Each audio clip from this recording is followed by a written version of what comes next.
Assalamualaikum warahmatullahi wabarakatuh. Perkenalkan, nama saya Andre Hasrian dari kelompok 8 dengan NIM 220502501011. Assalamualaikum warahmatullahi wabarakatuh. Saya atas nama Reski Abdul Hasan dari kelompok 8 dengan NIM 220502500002. Assalamualaikum warahmatullahi wabarakatuh. Saya atas nama Muhammad Arif Nurrahman Ramadan dari kelompok 8 dari kelas 01 dengan NIM 220 502 502 056. Assalamualaikum warahmatullahi wabarakatuh. Perkenalkan, saya Rahmania dari kelompok 8 dengan NIM 220502501005. Baiklah, tanpa membuang waktu lagi, marilah kita masuk ke dalam materi, yaitu Sistem Pendidikan Nasional. Kelembagaan, program, dan pengelolaan pendidikan. Yang pertama adalah pengertian pendidikan. Pendidikan sendiri ialah usaha sadar untuk menyiapkan peserta didik agar dapat berperan aktif dan positif dalam hidupnya, baik itu sekarang maupun yang akan datang. Sedangkan pendidikan nasional Indonesia sendiri merupakan pendidikan yang berakar pada kebudayaan bangsa Indonesia dan berdasar kepada pencapaian tujuan pembangunan nasional Indonesia. Sistem pendidikan nasional diselenggarakan oleh pemerintah dan swasta yang di bawah tanggung jawab Menteri Pendidikan dan Kebudayaan dan menteri lainnya. Contohnya seperti pendidikan agama oleh Menteri Agama. Kelembagaan pendidikan. Penyelenggaraan sistem pendidikan nasional dilaksanakan melalui lembaga-lembaga pendidikan, baik dalam bentuk sekolah maupun kelompok belajar, atau melalui pendidikan formal, non-formal, dan informal, sebagaimana yang tercantum dalam Undang-Undang Republik Indonesia Nomor 2 Tahun 1989. Kita dapat melihat pelaksanaannya dari segi jalur pendidikan dan program serta pengelola pendidikan. Jalur pendidikan. Penyelenggaraan Sisdiknas atau biasa disebut Sistem Pendidikan Nasional dilaksanakan melalui dua jalur, yaitu jalur pendidikan sekolah dan jalur pendidikan luar sekolah.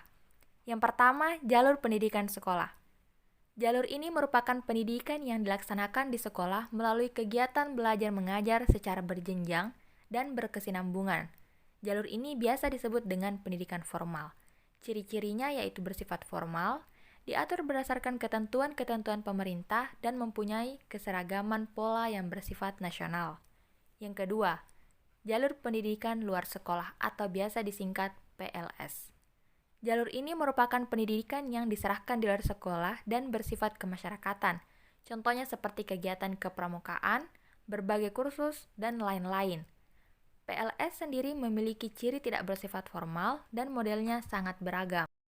Jenjang pendidikan. Dalam Undang-Undang Republik Indonesia Nomor 2 Tahun 1989 Bab 1 Pasal 1 Ayat 5 dijelaskan bahwa jenjang pendidikan adalah suatu tahap dalam pendidikan berkelanjutan yang ditetapkan berdasarkan tingkat perkembangan peserta didik serta keluasan dan kedalaman bahan pengajaran. Dalam sistem pendidikan nasional sendiri, jenjang dalam jalur sekolah dibagi menjadi 3 jenjang, yaitu jenjang pendidikan dasar, jenjang pendidikan menengah, dan jenjang pendidikan tinggi.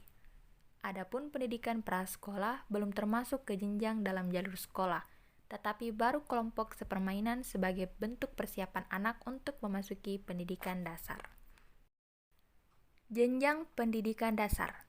Pendidikan dasar diselenggarakan untuk memberikan bekal dasar yang diperlukan untuk hidup dalam masyarakat berupa pengembangan sikap, pengetahuan, dan keterampilan dasar.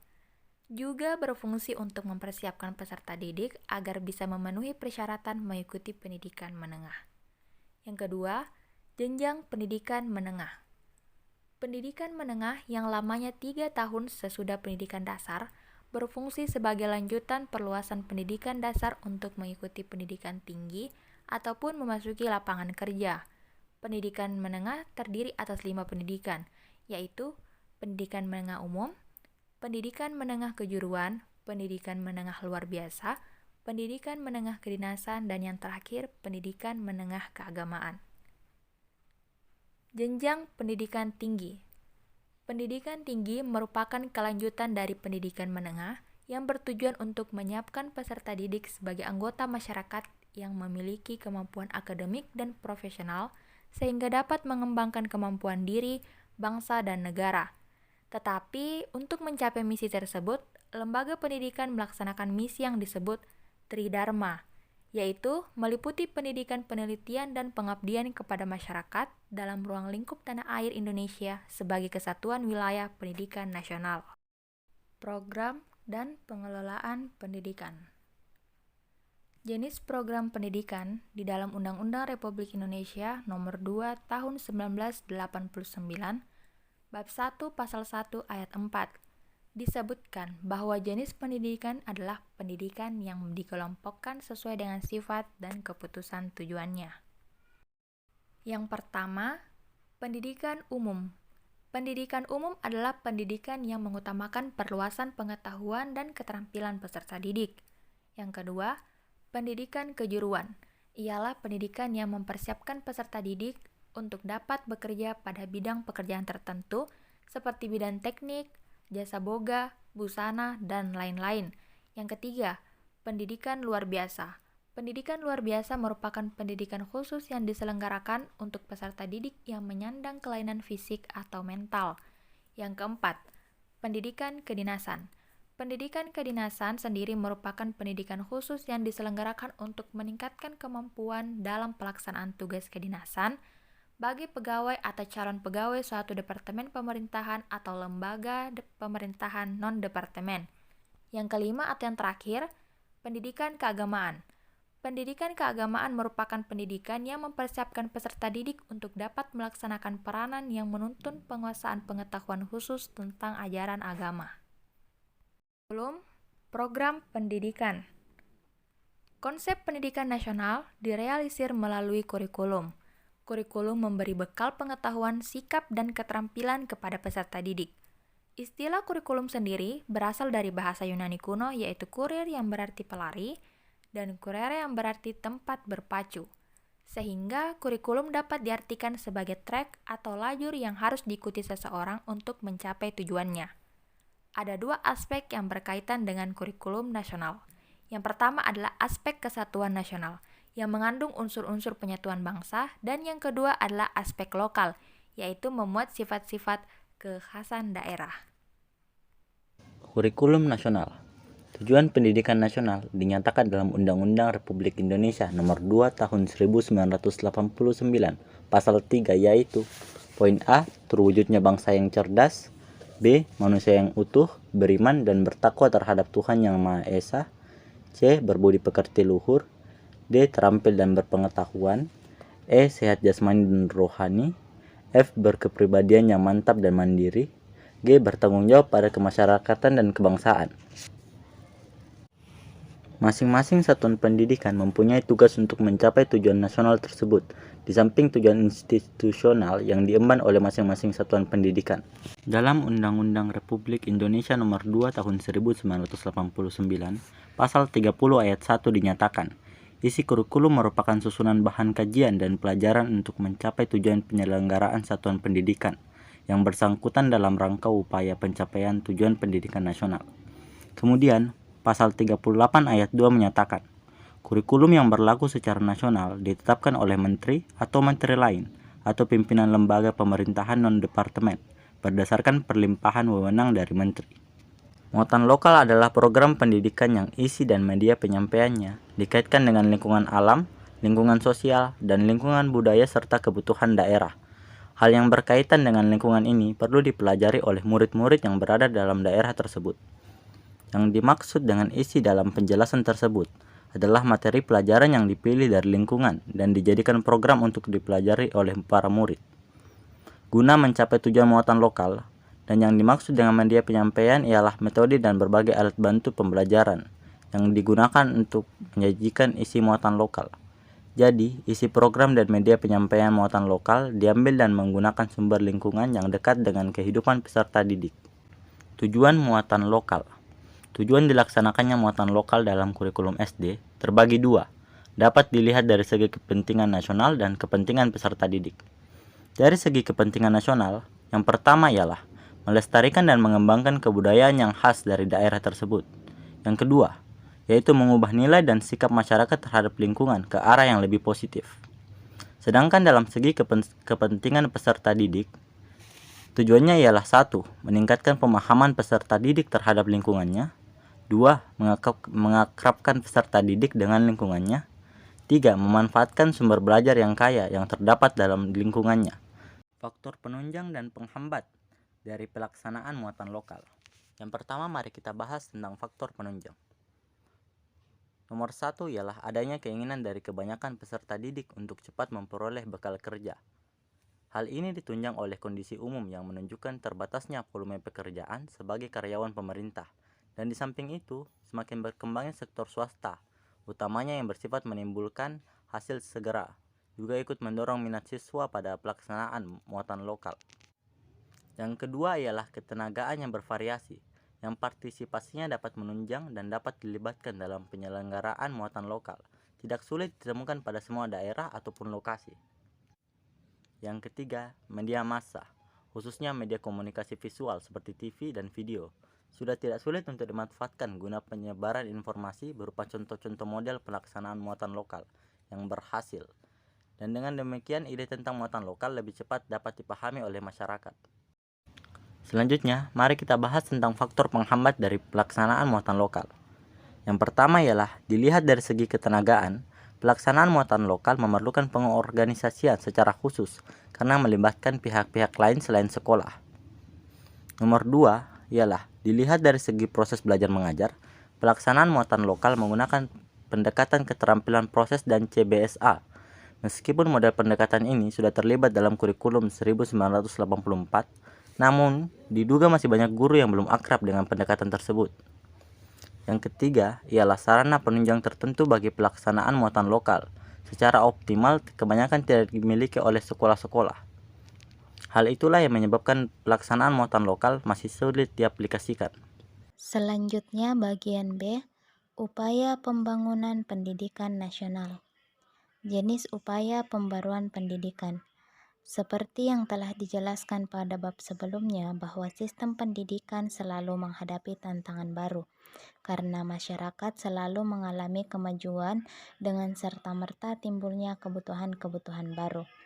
Untuk menghadapi tantangan-tantangan baru itu, pendidikan berupaya melakukan pembaruan dengan jalan menyempurnakan sistemnya. Pembaruan yang terjadi meliputi landasan yuridis, kurikulum dan perangkat penunjangnya, struktur pendidikan, dan tenaga kependidikan. Bagian A, pembaruan landasan yuridis. Suatu pembaruan pendidikan yang sangat mendasar ialah pembaruan yang tertuju pada landasan yuridisnya. Karena pembaruan landasan yuridis berhubungan dengan hal-hal yang bersifat mendasar atau fundamental, yang bersifat prinsipal. Dikatakan demikian karena landasan yuridis itu mendasari semua kegiatan pelaksanaan pendidikan dan mengenai hal-hal yang penting seperti komponen struktur pendidikan, kurikulum, pengelolaan, pengawasan, dan ketenagaan. B. Pembaruan kurikulum. Ada dua faktor pengendali yang menentukan arah pembaruan kurikulum, yaitu yang sifatnya mempertahankan dan yang mengubah. Termasuk yang pertama ialah landasan filosofis, yaitu falsafah bangsa Indonesia, yaitu Pancasila dan Undang-Undang Dasar 1945 dan landasan historis. Sedangkan faktor pengendali yang kedua yaitu yang bersifat mengubah ialah landasan sosial berupa kekuatan-kekuatan sosial di masyarakat dan landasan psikologis yaitu cara peserta di dalam belajar.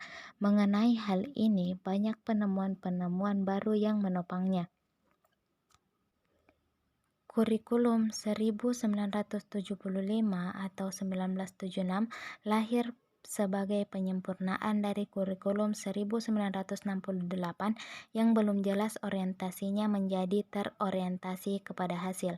Sebenarnya dengan adanya orientasi baru ini sudah merupakan suatu langkah maju, sebab dengan berorientasi kepada hasil, perumusan tujuan pendidikan yang jelas dan benar menjadi hal yang diperhatikan di dalam proses pendidikan.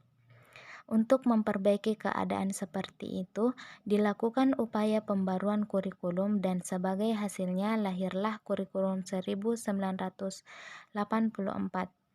Kurikulum ini membenahi Kurikulum 1975 atau 1976 dengan menyempurnakan orientasinya kepada pemrosesan pendidikan di samping masih memperhitungkan orientasi kepada hasil yang digunakan Kurikulum 1975 atau 1976.